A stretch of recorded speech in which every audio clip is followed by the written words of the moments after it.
Shalom, Jemaat Kristus yang berbahagia, kita akan masuk dalam kebaktian kita pada hari Minggu ini, Minggu tanggal 5 Oktober tahun 2025, yaitu Minggu ke-16 setelah Trinitatis. Mari kita buka kebaktian kita ini dengan bernyanyi dari Kidung Jemaat nomor 5 ayat 1 sampai ayat 3.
Karena yang kelihatan adalah sementara, sementara yang tak kelihatan adalah kekal. Haleluya.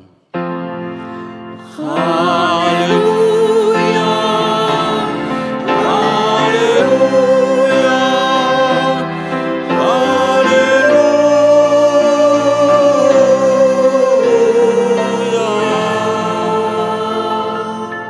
Mari kita berdoa. Ya Tuhan Allah yang Maha Kuasa dan Maha Pengasih, kami merendahkan diri di hadapan-Mu dan memohon, penuhi dan terangilah hati kami dengan Roh-Mu, supaya kami semakin membenci dosa kami dan mulai merindukan firman-Mu yang kudus. Biarlah firman-Mu yang kudus tumbuh dalam hati kami, sehingga kami menghasilkan buah-buah yang baik. Kami mohon semuanya itu karena Tuhan Yesus Kristus Tuhan kami. Amin. Jemaat dipersilakan duduk kembali.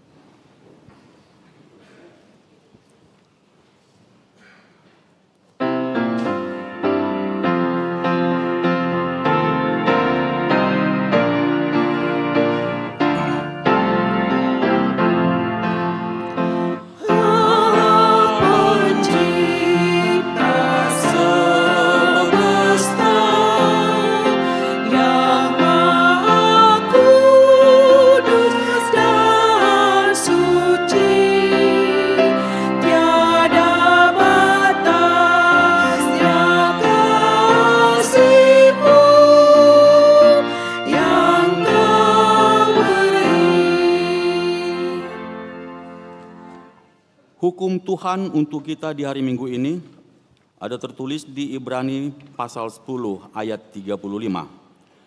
Mari kita bersama-sama mendengarkannya. Sebab itu, Janganlah kamu melepaskan kepercayaanmu karena besar upah yang menantimu. Demikian hukum Tuhan. Marilah kita bersama-sama memohon kekuatan dari Tuhan. Ya Tuhan Allah, kuatkanlah kami melakukan yang sesuai dengan hukum-Mu. Amin.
Marilah kita merendahkan diri untuk mengaku dosa kita. Kita berdoa. Ya Tuhan Allah Bapa kami yang di surga, Engkau maha murah, kasih-Mu kekal selama-lamanya. Kami datang ke hadapan-Mu mengaku dan memohon keampunan segala dosa dan kesalahan kami. Tataplah kami dengan berkat kasih-Mu, serta ampunilah dosa kami di dalam penebusan anak-Mu, Tuhan Yesus Kristus Juru Selamat kami. Amin.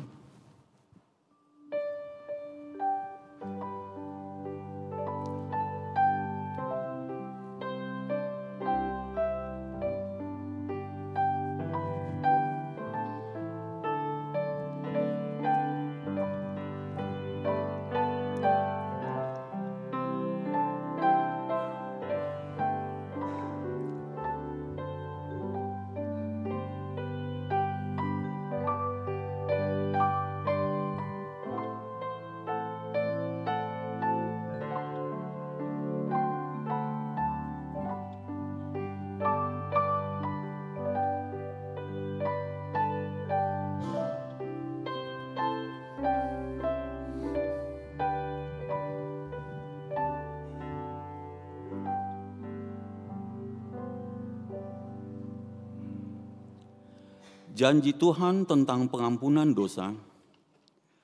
Sekalipun dosamu merah seperti kirmizi, akan menjadi putih seperti salju. Sekalipun berwarna merah seperti kain kesumba, akan menjadi putih seperti bulu domba. Kemuliaan bagi Allah di tempat yang maha tinggi. Amin.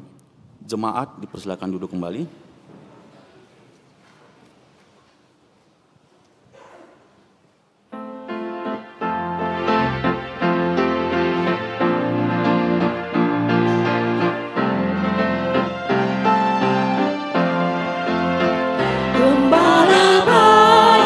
Sulinan merdu membimbing aku pada air tenang dan memberikan aku berteduh di padang rumput hijau berkenan. Oh gembalaku itu Tuhanku, membuat aku tentram benih.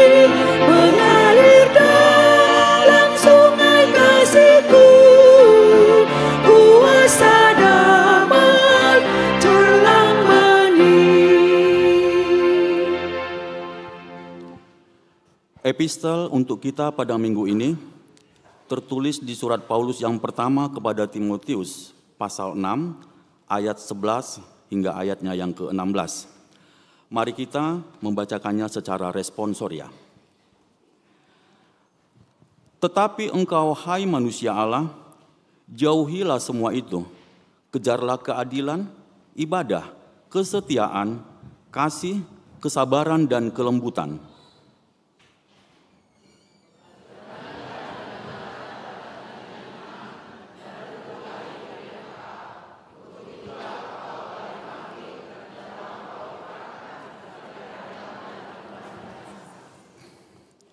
Di hadapan Allah yang memberikan hidup kepada segala sesuatu, dan di hadapan Kristus Yesus yang telah mengikrarkan ikrar yang benar itu juga di muka Pontius Pilatus, kuserukan kepadamu, turutilah perintah ini dengan tidak bercacat dan tidak bercelai, sampai kapankah Tuhan Yesus Kristus. Yaitu saat yang akan ditentukan oleh penguasa yang satu-satunya dan yang penuh bahagia, Raja di atas segala raja dan Tuan di atas segala tuan. Dialah satu-satunya yang tidak takluk kepada maut, bersemayam dalam terang dan tak berhampiri, yang tidak pernah dilihat dan tidak dapat dilihat oleh seorang pun. Baginya hormat dan kuasa yang kekal. Demikian firman Tuhan. Berbahagialah orang yang mendengar firman Allah serta memeliharanya. Amin.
Marilah kita bersama-sama mengaku iman kepercayaan kita, sebagaimana teman-teman seiman di seluruh dunia, kita bersama-sama mengucapkannya. Aku percaya kepada Allah, Bapa yang Maha Kuasa, Khalik langit dan bumi. Aku percaya kepada Yesus Kristus, Anaknya yang tunggal Tuhan kita, yang dikandung daripada Roh Kudus, lahir dari anak darah Maria, yang menderita sengsara di bawah pemerintahan Pontius Pilatus, disalibkan, mati dan dikuburkan, yang turun ke dalam kerajaan maut. Pada hari yang ketiga, bangkit pula dari antara orang mati, naik ke surga, duduk di sebelah kanan Allah, Bapa yang Maha Kuasa. Dari sana akan datang kelak untuk menghakimi orang yang hidup dan yang mati. Aku percaya kepada Roh Kudus dan adanya satu gereja yang kudus dan am, persekutuan orang kudus, pengampunan dosa, kebangkitan daging, dan hidup yang kekal. Amin. Jemaat dipersilakan duduk kembali.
Shalom, selamat hari Minggu, Amang, Inang, juga Napo Sebulung.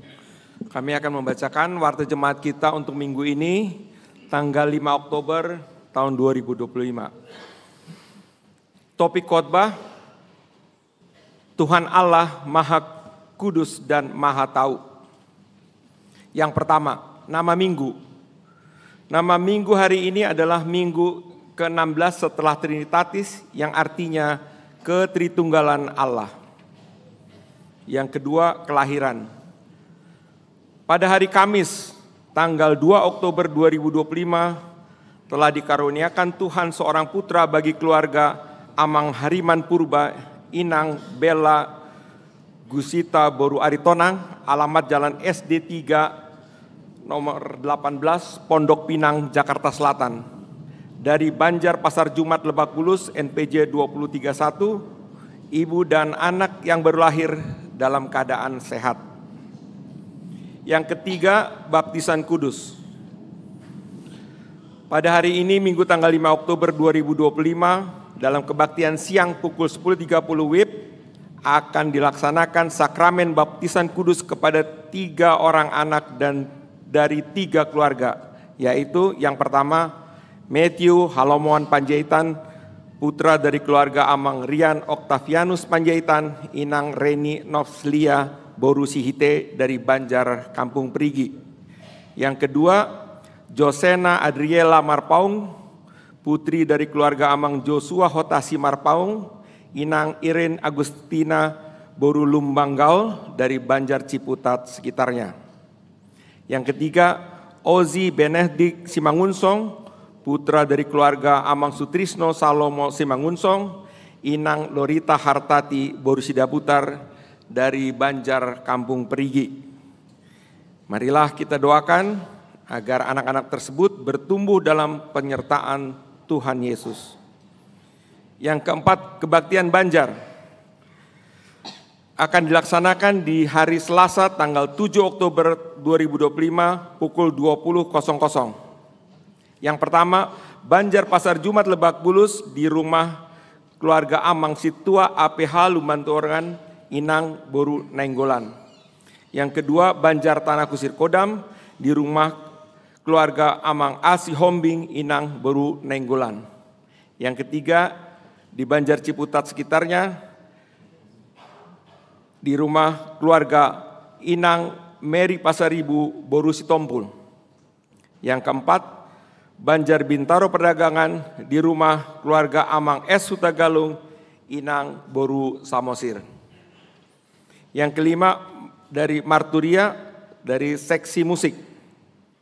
Sebagai wujud dari acara festival antar Banjar atau tikar, dengan transformasi gereja yang bernyanyi, seksi musik mengajak setiap kor Banjar berpartisipasi lewat pelayanan kor di ibadah minggu. Pengurus Banjar dapat menghubungi paling lambat akhir bulan untuk dijadwalkan pelayanan kurnya di ibadah minggu bulan berikutnya melalui Inang Nyonya G. Siahan Boru Pakpahan sebagai PIC seksi musik, nomor HP seperti pada warta jemaat. Yang keenam, panitia Pesta Gotilon, penjualan Imane. Dalam rangka Pesta Gotilon, panitia Gotilon HKBP Resort Kebayoran Lama akan mengadakan penjualan Imane Bank Mandiri seharga 125.000 per kartu sebagai bentuk dukungan jemaat untuk membantu biaya operasional gereja kita. Melalui Imane ini kita semua dapat ikut berpartisipasi mendukung pelayanan gereja sekaligus memperoleh manfaat praktis dari penggunaan Imane dalam kehidupan sehari-hari. Kami mengundang seluruh jemaat untuk turut serta dalam program ini dengan penuh sukacita. Kiranya melalui kebersamaan ini, Tuhan memberkati pelayanan dan pekerjaan tangan kita. Yang ketujuh, ucapan terima kasih. Majelis dan Jemaat HKBP Kebayoran Lama menyampaikan ucapan terima kasih kepada keluarga NN atas sumbangan pekerjaan pengecatan pintu utama gereja, penggantian horden balkon, dan horden jendela di sisi altar gereja. Demikianlah warta jemaat kita minggu ini. Tuhan Yesus memberkati.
damai sejahtera Allah Bapa yang melampaui segala akal, itulah kiranya yang menguasai hati dan pikiran kamu sekalian, di dalam nama Yesus Kristus Tuhan kita.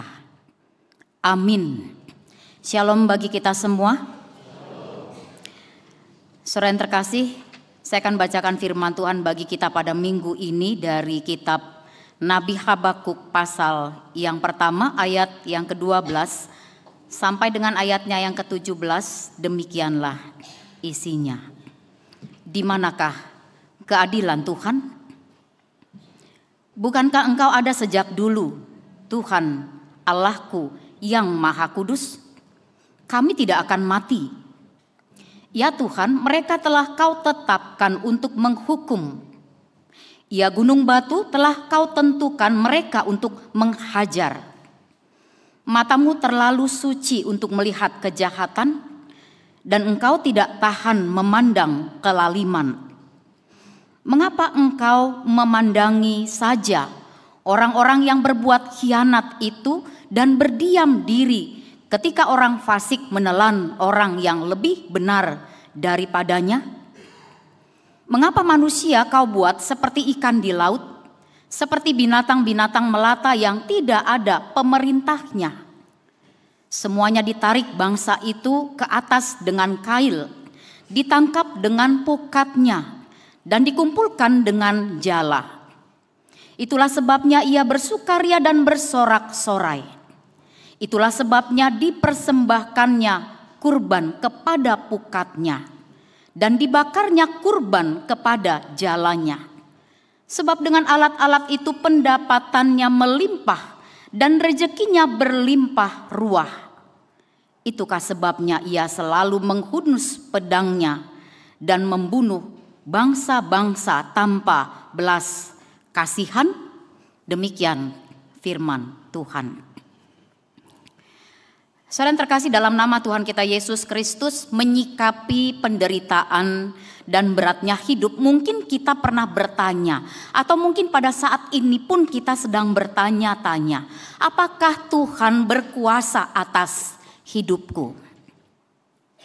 Jika Tuhan berkuasa atas hidupku, mengapa semua hal buruk ini terjadi di dalam hidupku? Di mana Tuhan ketika aku membutuhkan Dia? Dan banyak lagi mungkin pertanyaan-pertanyaan kita terkait tentang realitas hidup yang pahit. Kita pertanyakan itu kepada Tuhan. Tapi coba kita perhatikan terkait dengan konteks kitab Habakuk ini.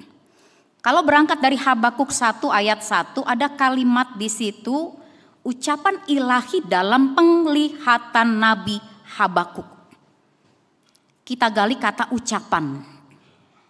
Jadi kata ucapan, akar kata dari bahasa Ibraninya adalah masa. Dan itu artinya adalah beban.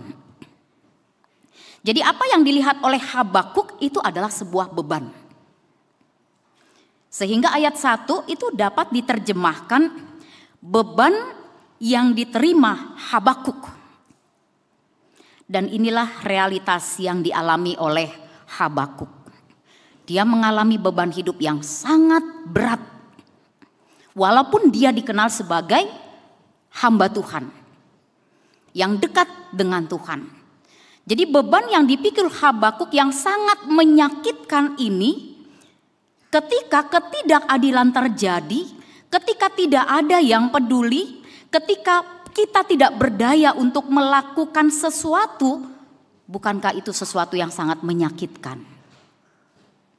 Dan lebih menyakitkan lagi ketika tampaknya orang-orang yang melakukan kejahatan itu lebih besar kejahatan yang dilakukan, tapi kok bisa lolos begitu saja? Dan perasaan yang lebih perih sayatannya adalah ketika kita merasa bahwa Tuhan tidak melihat, Tuhan tidak peduli dengan rasa sakit, dengan ketidakadilan yang kita alami. Jadi saudara yang terkasih, Habakuk mengalami itu semua. Dia sakit, dia bingung, dia frustasi. Tapi istimewanya, ini salah satu pointer yang bisa kita ambil di dalam pengalaman hidup Nabi Habakuk. Dalam rasa frustasinya, Habakuk membawa keluhannya to the only person who can handle it. Dia tahu satu-satunya orang yang dapat menangani kebingungannya, frustasinya, realitas hidup, beban yang begitu berat. Dia mencari Tuhan. Dia mencari Tuhan untuk mengerti, bukan untuk menyalahkan Tuhan. Jadi di sini kita mau diajar bagaimana kita harus jujur tentang rasa frustasi yang mungkin ada di dalam hati kita. Dan juga bagaimana kita harus membawa itu hanya kepada Tuhan. Kau boleh tidak mengerti tentang cara Tuhan, kau boleh bingung dengan persoalan yang kau hadapi, tapi seperti Nabi Habakuk, dia mencari Tuhan, dia mau mengerti tentang persoalan hidupnya, tentang realitas pahit, dan dia bawa itu hanya kepada Tuhan. Pertanyaannya, ketika kita datang dengan segala kebingungan, dengan frustasi kita, dengan beban kehidupan kita, apakah Tuhan merespon? Apakah Tuhan menjawab setiap keluhan kita? Dengan iman kita mau mengatakan pasti dijawab Tuhan. Tuhan tidak pernah mengabaikan hal itu. Nah, dalam konteks Habakuk di sini setelah mendengar jawaban Tuhan atas keluhannya, justru uniknya lagi Habakuk lebih bingung lagi. Jadi Habakuk dapat memahami, dia sangat memahami dan bisa menerima jika Tuhan ingin mendisiplinkan umat Yehuda atas kejahatan mereka. Itu bisa diterima oleh Habakuk. Tapi masalah Habakuk bukanlah pada masalah pendisiplinan yang daripada Tuhan. Masalahnya adalah cara pendisiplinan Tuhan. Dia tahu Tuhan pasti akan mendisiplinkan umatnya ketika melakukan hal yang tidak benar. Tapi caranya ini yang tidak masuk akal di dalam diri seorang Habakuk. Tidak masuk akal bagi Habakuk bahwa Tuhan akan menggunakan Babel untuk mendisiplinkan Yehuda. Mengapa? Mengapa harus Babel? Karena menurut Habakuk Babel itu lebih jahat daripada Yehuda. Tuhan kan adil. Bagaimana itu adil? Kalau Babel yang dipakai Tuhan mendisiplinkan umatnya, yaitu umat Yehuda. Babel itu lebih jahat daripada Yehuda. Bagaimana keadilan Tuhan ketika Tuhan menggunakan bangsa Babel, bangsa yang lebih jahat dari Yehuda, untuk menghancurkan Yehuda? Bagaimana itu bisa masuk akal? Habakuk sangat terbuka dengan ketidakmengertiannya dan keluhannya dia sampaikan kepada Tuhan.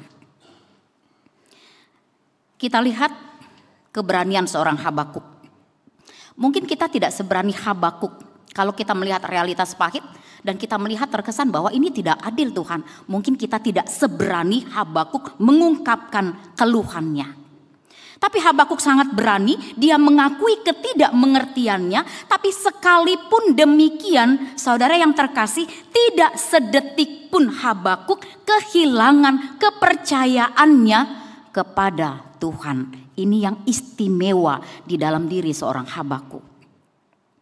Dia mengajukan pertanyaan, dia bergumul, dia terbeban berat, tetapi dia berkata, dalam teks kita, bukankah engkau ya Tuhan dari dahulu Allahku yang maha kudus? Ini sebuah confession, ini sebuah pengakuan. Dan ini didasari daripada iman dan pengenalan Habakuk tentang Tuhan. Habakuk mengakui siapa Tuhan. Tuhan adalah Tuhan yang berdaulat. Tuhan tidak berubah dalam sifat dan tujuannya. Dia yakin bahwa meskipun seluruh dunia tampaknya telah berubah, Tapi kalau Tuhan tidak pernah berubah, Tuhan adalah Maha Kudus, Dia akan melakukan apa yang benar. Tuhan selamanya dikatakan sebagai gunung batu bagi umatnya. Jadi iman Habakuk bukanlah iman yang lemah. Kalaupun dia mempertanyakan itu kepada Tuhan. Tetapi iman Habakuk adalah iman yang sedang menghadapi kebingungan. Namun proses dalam kebingungan ini itu menuju kepada kedalaman pengenalan akan rancangan keselamatan Tuhan tentang cara Tuhan, sekalipun memang cara Tuhan itu tidak masuk akal. Dia mengakui siapa Tuhan, dia tahu bahwa Tuhan terlalu suci untuk melihat kejahatan. Jadi pikirnya, bagaimana mungkin Tuhan yang kudus menggunakan bangsa yang lebih jahat daripada Yehuda untuk mendisiplinkan Yehuda. Bukankah Babel lebih pantas dihukum daripada Yehuda? Bagaimana mungkin Tuhan lebih memilih Babel daripada umat yang dikasihinya? Jadi protes Habakuk muncul dari iman yang mendalam untuk mencari pengertian, bukan penolakan. Di satu sisi, Habakuk bingung dengan cara Tuhan. Dia bergumul dengan keraguan. Namun di sisi yang lain Habakuk menolak untuk pergi meninggalkan Tuhan. Dia tidak pernah berpikir meninggalkan Tuhan. Dia tidak pernah berpikir untuk berhenti berdoa kepada Tuhan. Dia tidak pernah berpikir untuk berhenti memuji dan memuliakan nama Tuhan. Jadi Habakuk membawa semua pertanyaan, semua keraguannya kepada Tuhan. Dia bergumul dengan setia saat dia mempertanyakan cara Tuhan. Saudara yang terkasih, mungkin kita juga mengalami seperti yang dialami oleh Nabi Habakuk. Namun saudara yang terkasih, beriman kepada Tuhan itu bukan berarti kita tidak boleh bergumul dan bertanya kepada Tuhan. Bukan berarti kita juga nerimo sajo gitu ya. Lalu kita berpura-pura everything is okay. Padahal hati kita penuh dengan pertanyaan-pertanyaan. Tapi kita mau terlihat semuanya baik-baik saja. Ketika beban hidup sangat menyakitkan, kita tidak boleh berpura-pura seolah-olah semuanya baik-baik saja. Jadi beriman kepada Tuhan dalam kondisi pahit, lalu kita bertanya kepada Tuhan, jangan berpikir itu berarti kita tidak sopan kepada Tuhan. Lalu jangan berpikir juga itu akan membuat Tuhan makin marah kepada kita. Not like that, tidak seperti itu.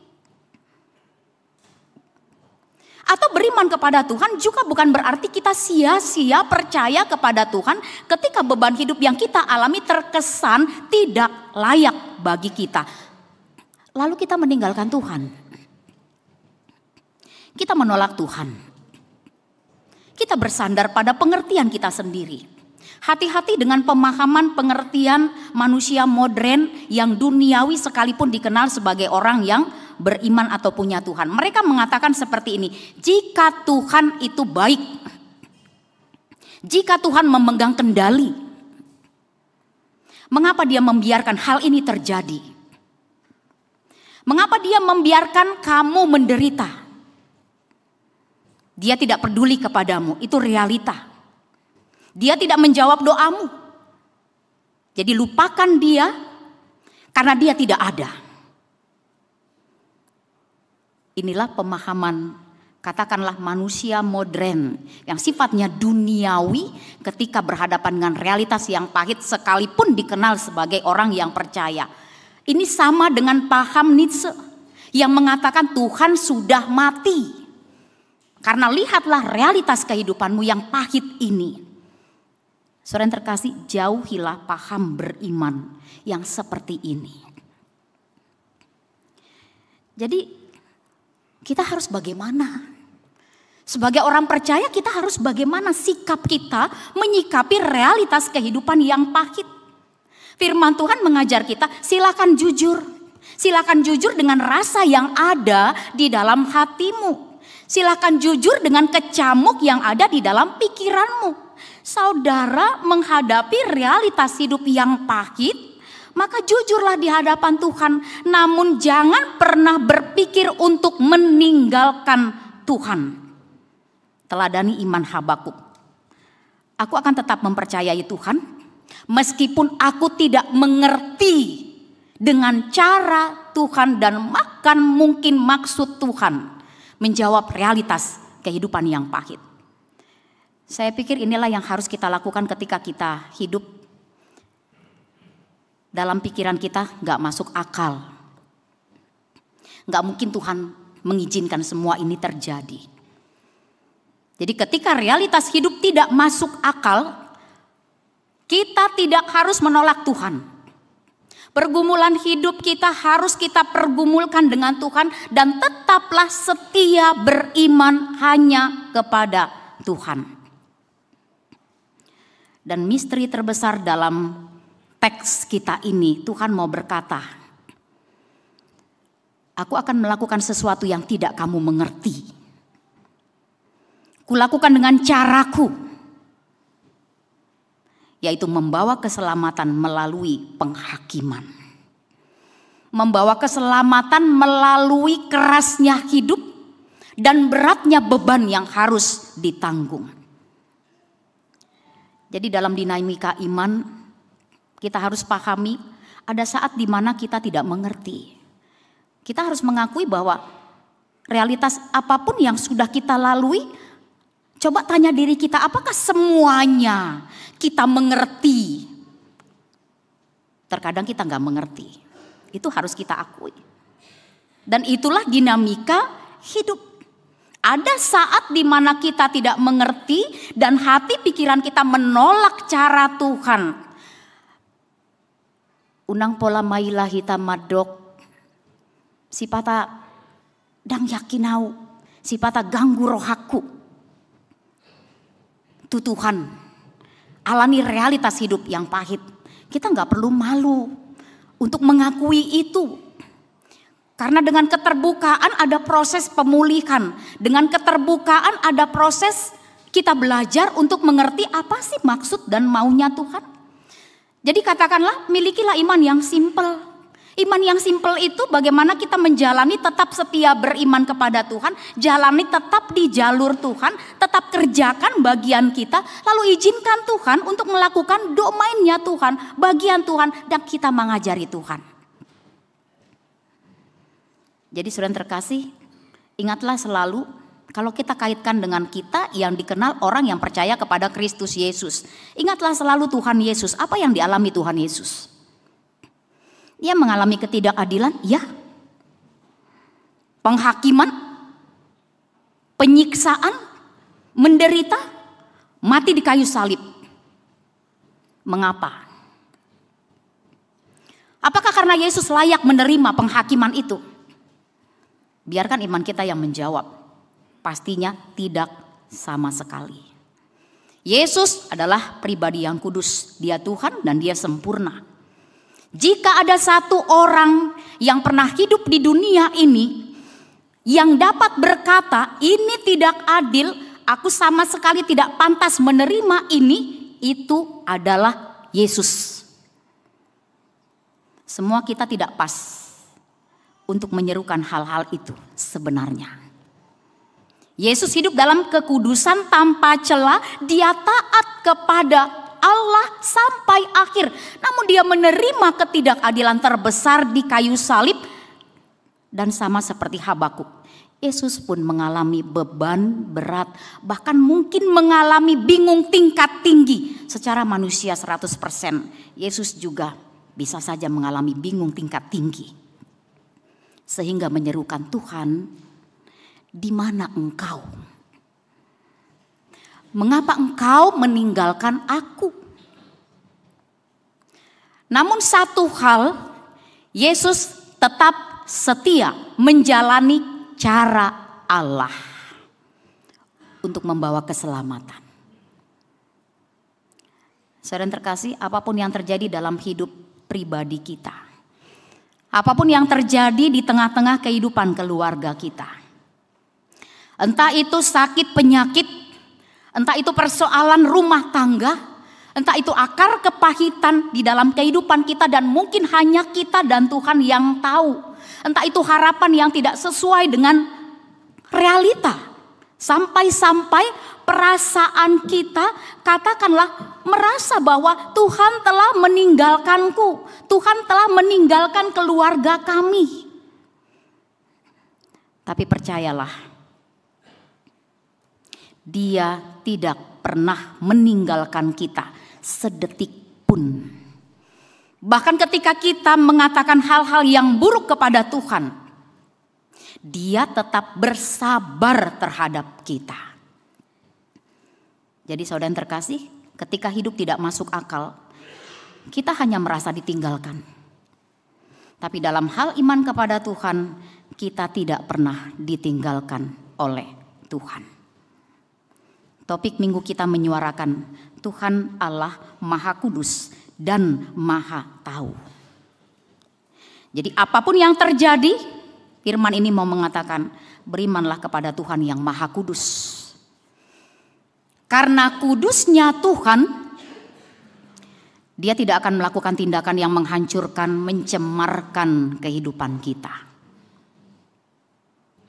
Jadi apapun yang terjadi, berimanlah kepada Tuhan yang Maha Tahu.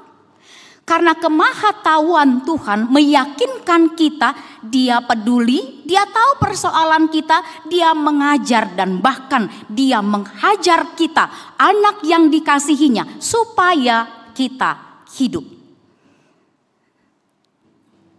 Jadi kalau ada pada saat ini yang sedang berhadapan dengan persoalan yang begitu berat di dalam kehidupannya, saya mau katakan God is there. Dimanapun saudara berada di tengah-tengah kehidupan realitas, di tengah-tengah keluarga, di dalam pekerjaan, di dalam harapan-harapan, sakit, penyakit, persoalan anak, atau apapun itu, firman-Nya mau mengatakan God is there. Tuhan selalu ada di sana, di kehidupan saudara sekalian. Jadi setialah kepada Tuhan. Dan segala cara Tuhan, apapun itu, adalah untuk kebaikan kita. Tetaplah hidup di dalam kekudusan Tuhan. Sebuah lagu yang sering mungkin kita nyanyikan, banyak perkara yang tak dapat ku mengerti. Banyak perkara, bukan satu perkara yang tak dapat ku mengerti, tapi banyak perkara yang tak dapat ku mengerti. Mengapakah harus terjadi di dalam diriku, di dalam kehidupanku, di keluargaku ini? Tapi satu perkara, dan inilah yang harus kita pegang. Ini yang selalu harus ada, tertanam, berakar di dalam hati kita. Satu perkara yang harus selalu kita simpan di dalam hati kita. Tiada satupun yang terjadi tanpa Allah peduli. Dengan cara apapun yang dilakukan Allah, Dia mau menunjukkan kepeduliannya yang besar, kasihnya kepada kita. Allah lebih mengerti daripada kita mengerti.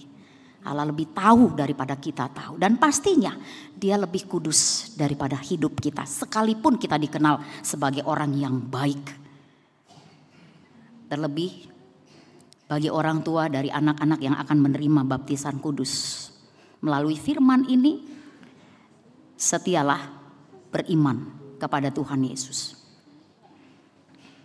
Terbukalah kepada Tuhan dalam pergumulanmu, mendampingi anak-anak ini bertumbuh di dalam Tuhan. Izinkan cara Tuhan.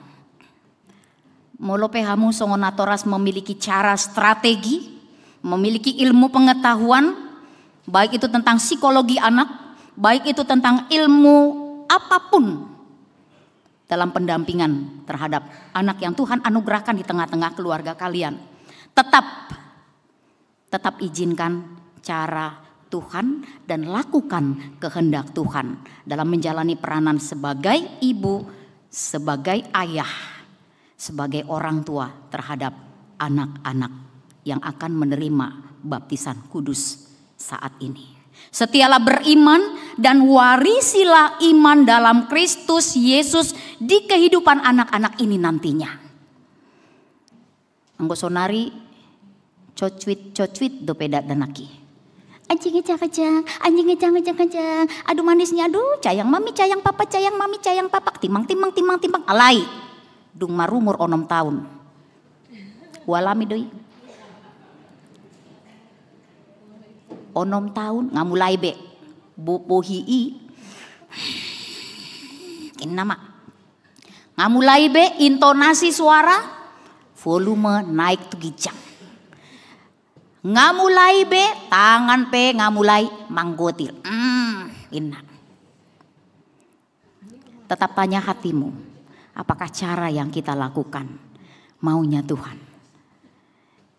Tunjukkan itu dalam pendampingan pastoral kalian sebagai orang tua dengan nafas dan kapasitas untuk kehidupannya, untuk kebaikannya, untuk keselamatannya sebagai anak Tuhan. Bukan anak kalian ansih, tapi anak Tuhan juga. Edeni Ciputat Penakin, lagu Kor Ciputat sekitar. Mereka mengakui bahwa bersama Tuhan itu sonakiat do di bagasan Tuhani, sonakiat do di bagas joroni Tuhani. Jadi bawa anak-anak itu ke bait Allah. Karena mereka akan menikmati kebahagiaan bersama Tuhan. Bukan hanya di rumah. Bahkan rumah pun harus menjadi miniatur gereja. Bagi anak-anak itu bangun altar penyembahan di tengah-tengah kehidupan rumah tangga kalian. Artinya kalian imam. Maka lakukan keimaman kalian terhadap anak-anak ini ketika mengajarkan atau mendidik mereka. Tapa sangap Tuhani, tapuji debata. Apapun cara Tuhan di realitas kehidupan kita, satokid doi idonai dokon kormunanakin. Karena apa? Surgoido sambulota. Jadi tantangan, pergumulan, beban berat dalam hidup kita ini itu sebentar. Dan itu terkadang dipakai Tuhan dengan cara Tuhan membentuk kita, memulihkan kita. Menjadi pribadi yang lebih mengenal Tuhan dan mengakui pada akhirnya Tuhan Allah Maha Kudus dan Maha Tahu. Amin. Kita berdoa.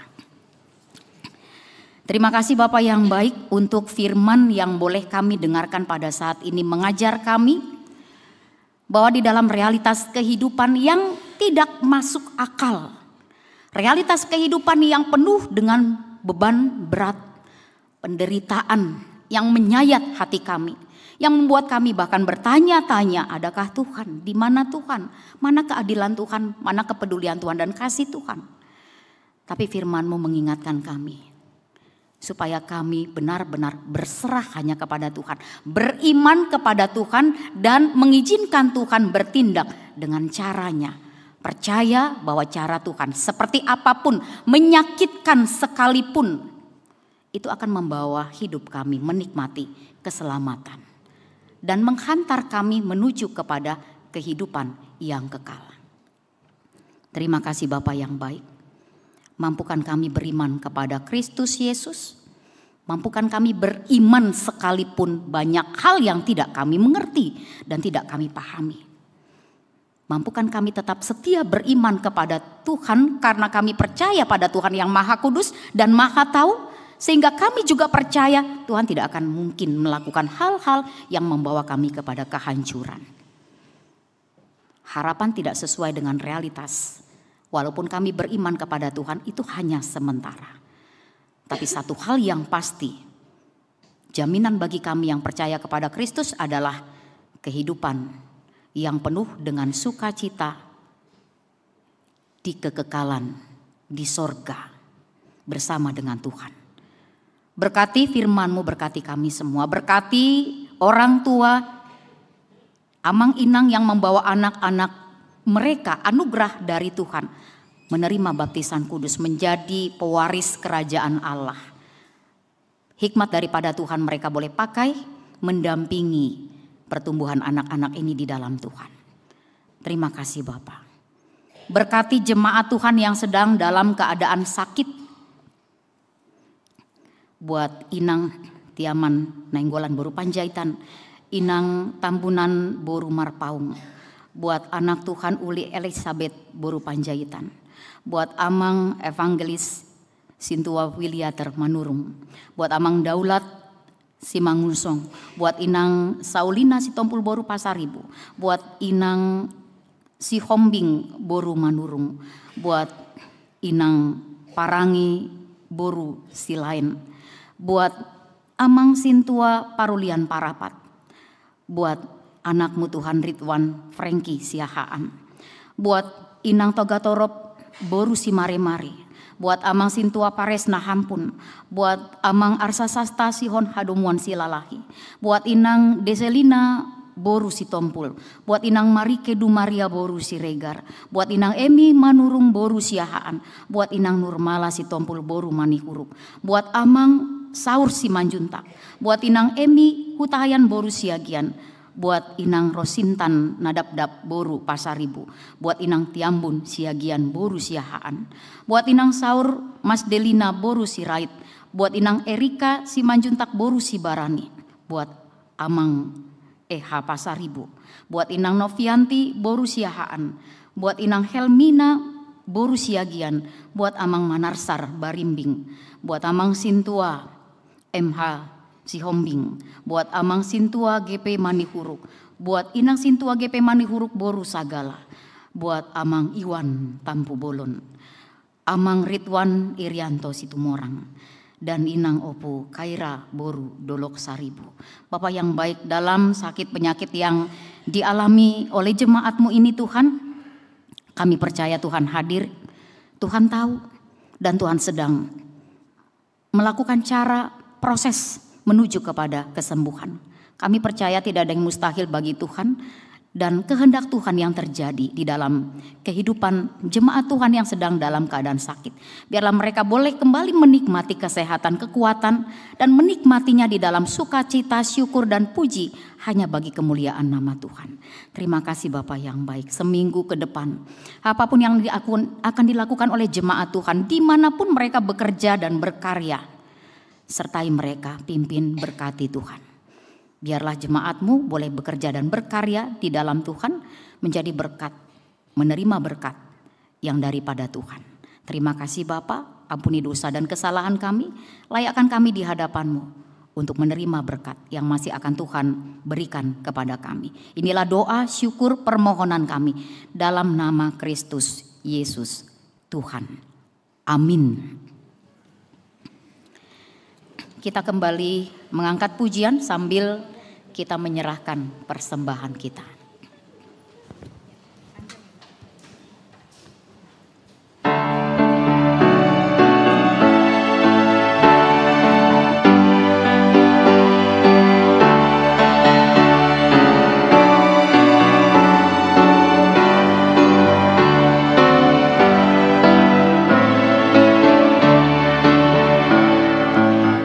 Kudus, kudus, kudus,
Kita akan masuk dalam acara baptisan kudus. Kita bernyanyi dari BNHKBP 146 ayat 1 ditambah ayat 6.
Bapa kami yang di sorga, kami datang membawa anak-anak ini kepadamu.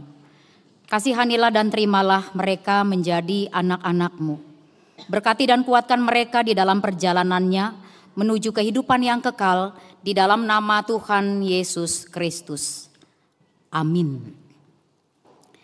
Saudara-saudara, orang tua dari anak-anak yang akan dibaptiskan hari ini, dengarlah firman Tuhan Yesus.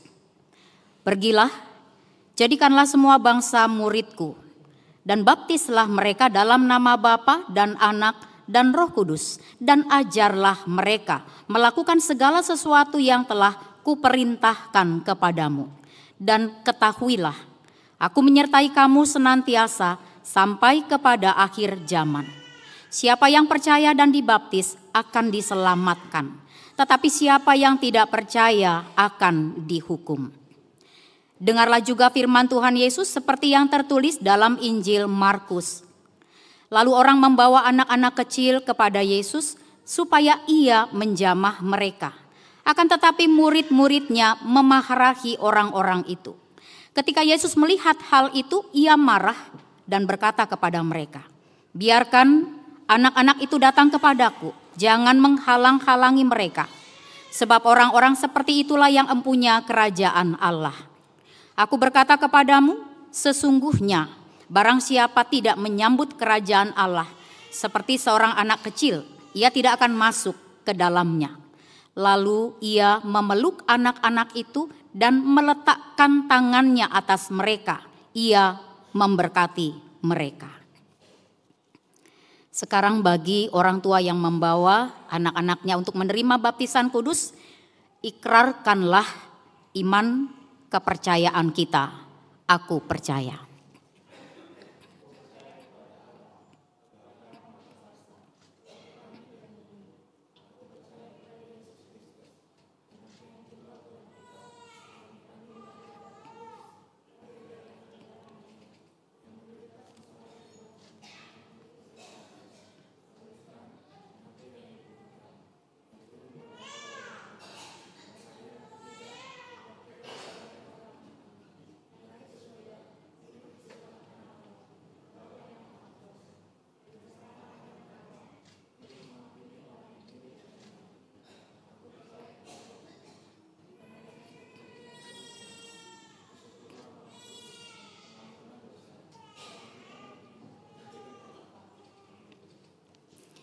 Sekarang jawablah pertanyaan-pertanyaan ini.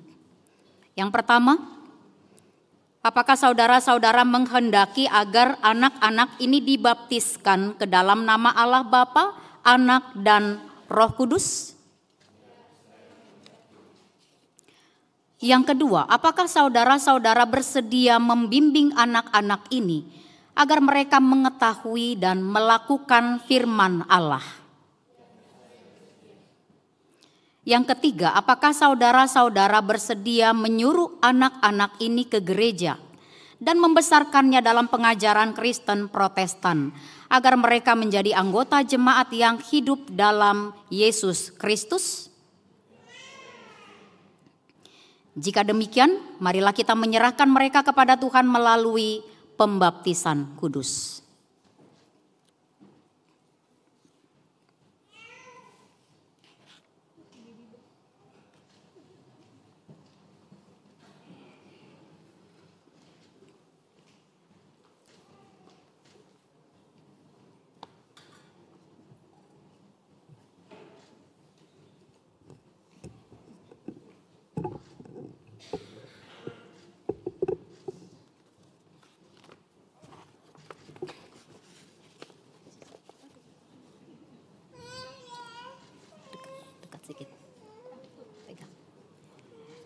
Matthew Halomuan Panjaitan. Aku membaptisan engkau di dalam nama Allah Bapa dan Anaknya Tuhan Yesus Kristus dan dalam nama Roh Kudus. Amin. Tuhan memelihara engkau mulai engkau masuk ke dalam kerajaannya sampai selama-lamanya. Amin.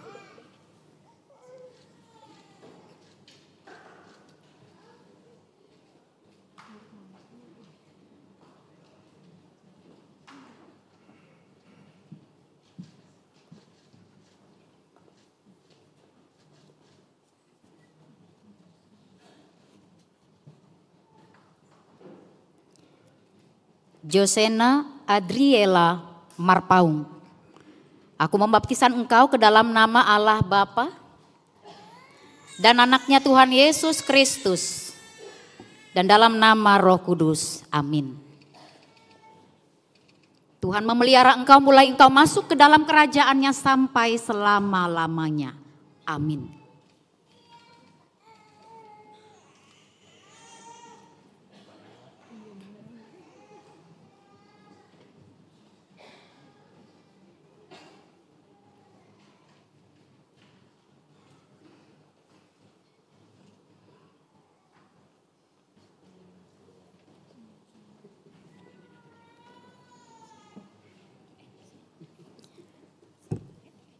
Ozi Benedik Simangusong. Aku membaptiskan engkau ke dalam nama Allah Bapa dan Anaknya Tuhan Yesus Kristus dan dalam nama Roh Kudus. Amin. Tuhan memelihara engkau mulai engkau masuk ke dalam kerajaannya sampai selama-lamanya. Amin.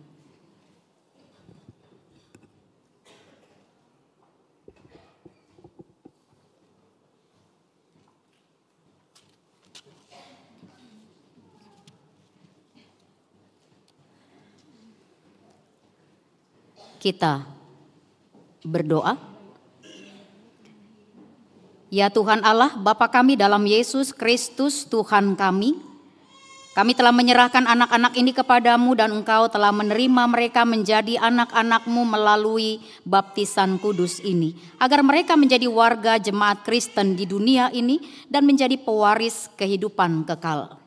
Curahkanlah kasih-Mu kepada orang tua mereka, kuatkanlah mereka mendidik anak-anak ini supaya mereka hidup sesuai dengan kehendak-Mu, agar mereka bersama-sama mewarisi hidup yang kekal. Amin. Kita bangkit berdiri, semua kita bangkit berdiri, kita bernyanyi dari BNHKBP nomor 6 ayat 2.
Marilah kita berdoa untuk menyerahkan persembahan kita kepada Tuhan. Ya Allah, Bapa kami yang di sorga, kami mengaku bahwa Tuhan adalah sumber dari segala karunia yang melimpah dalam kehidupan kami masing-masing. Sebagian daripada karunia itu kami serahkan kembali sebagai persembahan kepada Tuhan. Terimalah dan berkatilah persembahan umat-Mu ini, agar dapat kami pergunakan untuk pekerjaan dan pelayanan kerajaan Tuhan di dunia ini.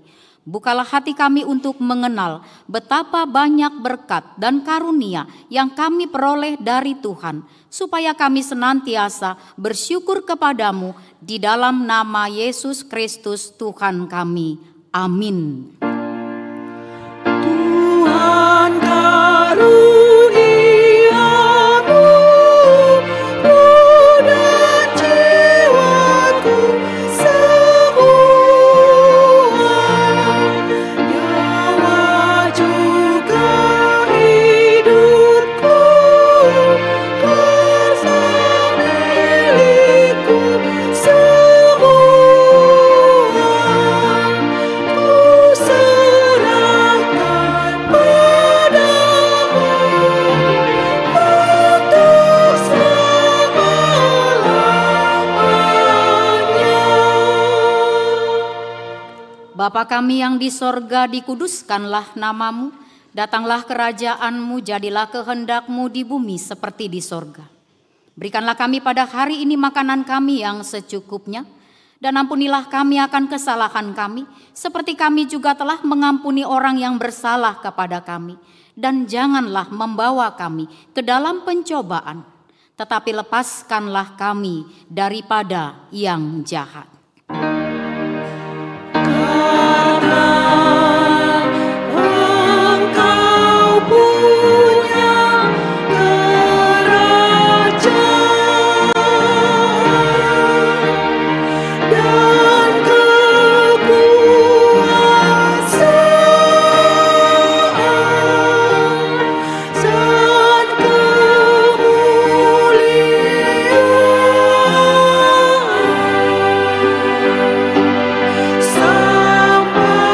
selama-lamanya.